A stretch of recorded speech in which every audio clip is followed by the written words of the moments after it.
Hello, I'm just outside with Nellie, my 1960 Morris Minor, and I've been out here this morning doing my usual checks, oil, water, tyre pressure, all of that, and I thought while I'm here I'm going to do, because I don't think I've done one, a walk around video so you can meet Nellie properly. But so here she is. This is my little girl here. So she's 1960, as I said, Clipper Blue, and she's a saloon.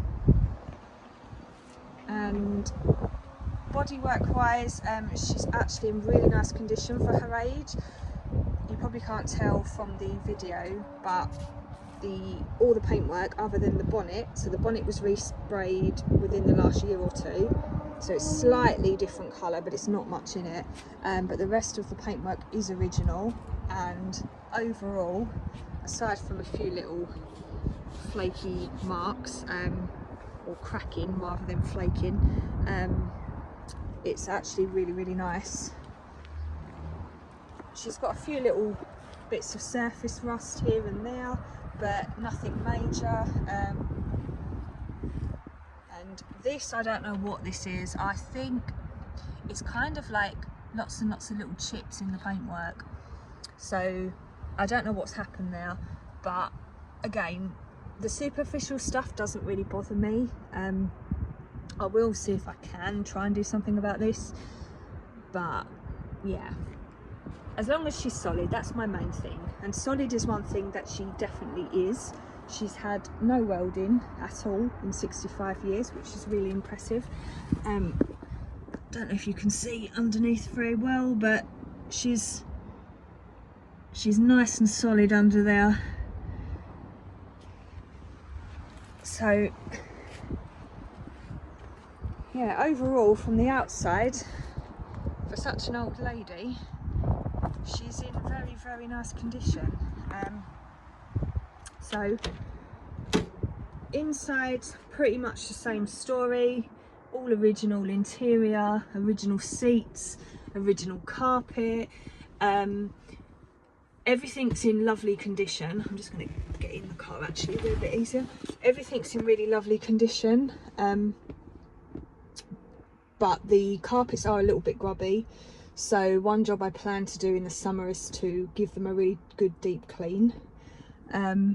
But all the lining's lovely. I mean, a little bit of stain in there, but I'm not too worried about that. There's no tears, no rips. Everything's really nice. And another thing I'd like to do, as you can probably see, this does not belong. This would have been put in by, I think it was her first owner. So she's had 4 owners, including me, and the guy that had her first, so he had her from new until about 1989, and he was a mechanic. So at some stage in the 70s, he did all the modifications, or pretty much all of the modifications that Nell's had would have been done then by him. And some of the things he did included putting a reverse light in and fog lights, and she also had a heated element on the back window, which I've taken out. But that's what all these switches are, and I don't like this. I think it's quite ugly. This was a digital clock, by the way, which I've taken out because I need to figure out how to change the time because it's showing the wrong time.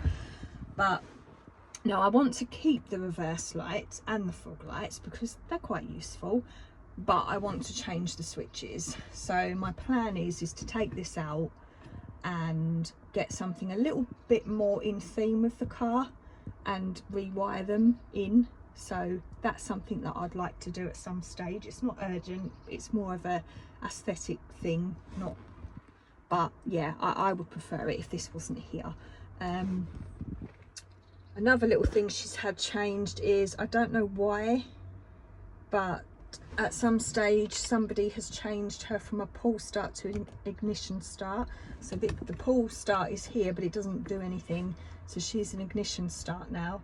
I don't know why that was done, but it was done at some stage.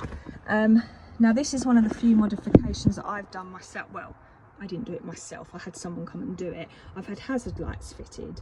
Now I know a lot of people will say, oh, why have you put hazard lights in a classic car, it's not original and all of this stuff, and it's not necessary. I think it's a personal choice. I understand why people wouldn't want them put in, because yeah, the switch does look a bit ugly, but so does that. But I live in a very built up area, lots of fast moving traffic. Nellie is my first classic car. I haven't driven a manual car for over 20 years, so I was not very confident when I first got her. And yeah, I just felt better having hazard lights in, knowing that if I ran into problems, I could let people know I was having problems. And yes, I have used them, only once, but I have used them when I stalled at a very busy roundabout and Nellie decided that she didn't want to go into first gear. I think it was mainly me panicking because she's not done it since, but yeah, it was a bit of a, and I had to quickly put my hazards on for people to go around me. So yeah, I was glad I had them, let's put it that way. So that's the inside. I'm just going to pop the bonnet and then I'll show you her engine bay, so just bear with me. Okay, so this is Nell's engine bay, and the first thing that you might notice if you're someone who knows your Morris Minors is that this is not her original engine. She would have been a 948 when she left the factory, but the chap that did the lights and everything else also changed the engine. And it's an interesting story because she was actually sold to me as a 1275. The guy that sold her to me was told that she had a 1275 engine, and he didn't question it and I didn't question it. But yeah, to cut a long story short, done a bit of investigating and it turns out that the engine is actually a 1098, which I'm actually quite pleased about because I wasn't in the market for a 1275 engine. It just so happened that Nellie allegedly had one. 1098 is more than adequate for the driving that I'm doing, and it feels a bit more original to the Morris to have a 1098, not a 1275. So I'm actually quite pleased that she doesn't have a 1275 engine, and she's definitely not sluggish. She's very, very lively, keeps up with traffic, no problem. She can comfortably reach 70. But I prefer to sit at 50-60 on a dual carriageway because I just feel a bit better, but she can do 70 if it's required. So for, you know, initially getting onto the dual carriageway or for overtaking, if I ever have to overtake, she's more than capable, so I'm quite pleased. As well as the slightly upgraded engine, she's had an upgraded gearbox, so she's got a 1098 gearbox. I don't know where the engine came from, but I believe the gearbox came out of a Morris Minor van, which the gentleman had. And I think the wheels are off a van as well, because they are a little bit bigger than your usual saloon tyres or wheels. So, what else has she had? Oh, she has her original drum brakes, but she's had servos fitted,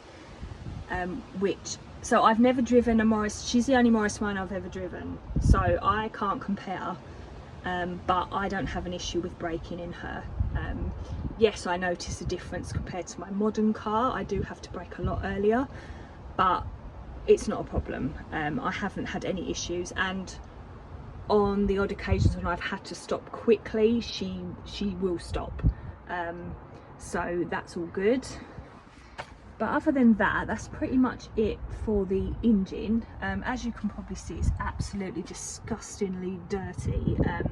One job planned for the summer is to get that nice and clean and sparkling as much as I can, so that Nellie doesn't embarrass herself at shows.